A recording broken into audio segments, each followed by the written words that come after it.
আলাইকুম। অনেক সময় এমএস ওয়ার্ডে বিভিন্ন কিছু লিখলে ওয়ার্ড ভেঙে যায়, যেমন বরাবর। এই যে বরাবর লিখলে উরাবর হয়ে গেছে,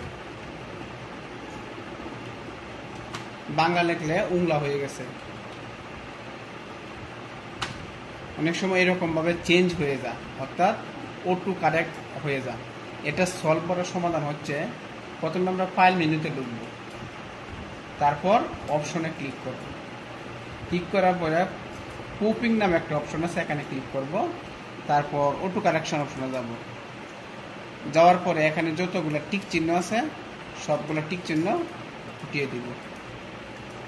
তারপর ওকে ক্লিক করব, ওকে ক্লিক করব। এখন যদি লিখি যেমন বরাবর বাংলা, অর্থাৎ ফন্ট ভেঙে যাচ্ছে না। অর্থাৎ এভাবে সলভ করতে পারবেন। ধন্যবাদ।